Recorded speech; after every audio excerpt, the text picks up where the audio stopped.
वंदे मातरम। ज्ञान की बात कहीं से भी मिले हमें ग्रहण करना चाहिए। तो आज एक हम कहानी, छोटी सी कहानी सुना रहे हैं। उस कहानी के माध्यम से आप देखें कि ज्ञान की बातों से हमें जीवन में कहाँ कहाँ सफलता प्राप्त होती है। एक हरपाल सिंह नाम का व्यक्ति था।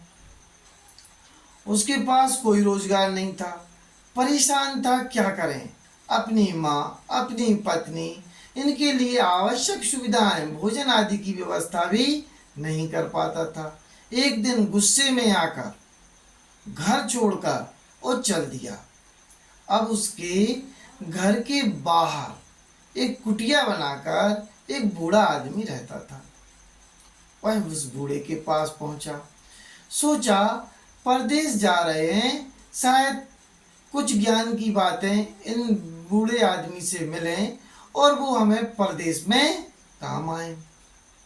बूढ़े आदमी के पास पहुंचा तो उसने कहा, बेटा परदेश जा रहे हो, 5 बातें अपनी गांठ में बांध लो, तुम्हें हर जगह सफलता मिलेगी। कहा कौन कौन सी?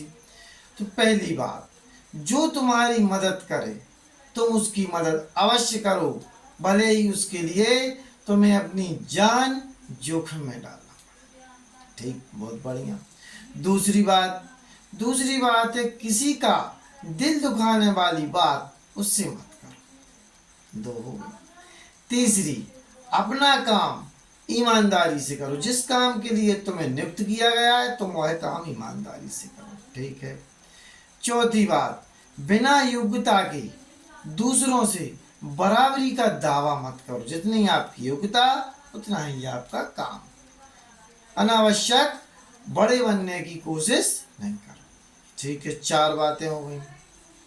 5वीं और आखिरी बात, जहां भी ज्ञान की 2 बातें मिले वहां बैठकर सुनो और अमल में लाओ। बहुत बढ़िया।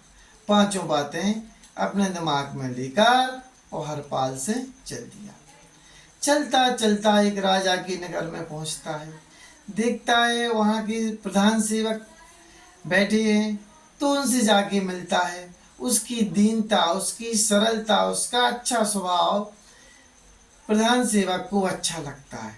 वे उसे काम पर रख लेते हैं। वह काम करने लगता है, बड़ा आभार मानता है कि इनने हमारी मदद की। एक बार राजा अपने कुछ साथियों के साथ, प्रधान सेवक के साथ, हरपाल सिंह के साथ जंगल में जाते हैं। वहां भटक जाते हैं। भटक कर ऐसी जगह पर पहुंच जाते हैं जहां पानी की कोई व्यवस्था नहीं।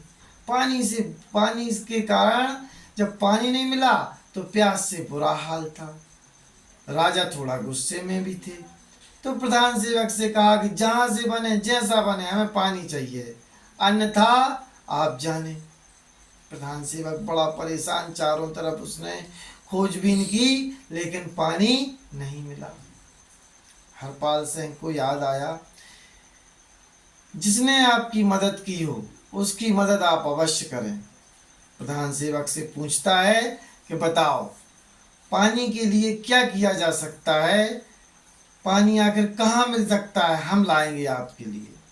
तो उसने कहा, एक बावड़ी में है पानी, लेकिन उसमें एक भयंकर व्यक्ति रहता है आसपास और वो वहां जाने वाले व्यक्ति को खत्म कर देता है, इसलिए कोई वहां जाता नहीं है। तो हरपाल सिंह ने कहा, आपने हमारी मदद की थी, हम भी आपकी मदद करेंगे। और हरपाल सिंह 2 मटके लेकर वो चल देता है। जब बावड़ी पे पहुंचता है, पानी भर के वापस आने लगता है तो वही भयंकर व्यक्ति हड्डियों का ढांचा अपने गले लगाए हुए और आ जाता है। पूछता है, मेरी पत्नी कैसी लग रही है, इसके बारे में आपका क्या ख्याल है? हरपाल से कुछ कहने ही वाला होता है और तत्काल उसे बूढ़े की दूसरी बात याद आ जाती है, किसी का दिल दुखाने की बात मत करो, तत्काल कहता है, आपकी पत्नी बहुत सुंदर है, आप उसे बहुत चाहते थे। यह सुनकर उस भयंकर कठोर व्यक्ति का हृदय भी पिघल जाता है, आंसू आ जाते हैं, पत्नी की याद आ जाती है और बहुत खुश भी होता है कि आज किसी व्यक्ति ने हमारी पत्नी की तारीफ की। जो भी आता था हड्डियों का ढांचा कहता था, मैं गुस्से में आकर उसे मार डालता था। आज मैं तुम पर बहुत प्रसन्न हूँ, बताओ क्या चाहते हो। तो उन्होंने कहा, पानी तो ले ही जाना है, लेकिन एक काम करो, आप बावड़ी छोड़कर चले जाओ ताकि सभी लोग पानी को भरपूर तरीके से उपयोग कर सकें। वह व्यक्ति वहां से चला गया। अब हरपाल से पानी लेके आ गया। राजा बहुत प्रसन्न हुआ कि इसने बहुत बढ़िया काम किया, तो राजा ने उसको खजांची बना दिया। अब खजांची माने खजांची, बढ़िया अपना काम करे, जब ईमानदारी से काम किया, किसी को बेईमानी का अवसर ना मिले, पाई पाई का हिसाब रखे, क्योंकि बूढ़े की तीसरी बात, हर काम ईमानदारी से करना। तो राजा के पास उसकी काफी खबर पहुंची कि बहुत ईमानदार व्यक्ति है। राजा के सामने उसकी इज्जत बढ़ी, कुछ लोग जलने लगे। तो प्रधान सेनापति ने एक बार आकर उससे कहा कि हम तुम्हें बहुत ऊंचे पद पर पहुंचा देंगे, बहुत धन देंगे, लेकिन हमें अपने हिसाब से खजाने का प्रयोग करने दो। तो बूढ़े की चौथी बात कौन सी?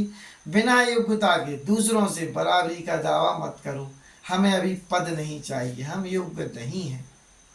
यह बात याद आ गई तो उसने सेनापति को मना कर दिया। सेनापति चिढ़ गया। उसने कहा कि जाओ और बाहर, शहर के बाहर एक जगह मकान बन रहा है, वहां पूछ कर आना कि काम कितना बाकी रह गया है। और वहां अपना एक सैनिक सेनापति ने पहुंचा दिया कि जैसे ही कोई आदमी आके पूछे आपसे कि काम कितना बाकी रहेगा, उसका सिर काट देना। हरपाल सिंह पहुंचा, जा रहा था, रास्ते में कथा चल रही थी। तो वो कथा उसने सोचा, बूढ़े ने कहा था पांचवी बात, जहां भी ज्ञान की दो बातें मिले ध्यान से सुनना। तो बैठ जाता है, कथा सुनता है, लेट हो जाता है, देरी लगती है कथा में। सेनापति को जल्दबाजी थी, कितने जल्दी वो खबर आ जाए कि हरपाल से मारा गया, तो अपने दूसरे आदमी को पहुंचा देता है वहां पर, और वो पूछता है वहां जाके काम कितना बाकी रह गया। उसका अर्थ था कि हरपाल से कब तक मारा जाएगा। तो वो व्यक्ति बिना सोचे समझे उसका सिर काट देता है। इस प्रकार हरपाल सिंह बूढ़े की 5 बातें मानकर और अपनी जीवन में सफलता प्राप्त की। इसलिए सभी से आग्रह है कि अपने वृद्धजनों की बातें अवश्य मानें, उन पर ध्यान दें, उन पर अमल करें। धन्यवाद।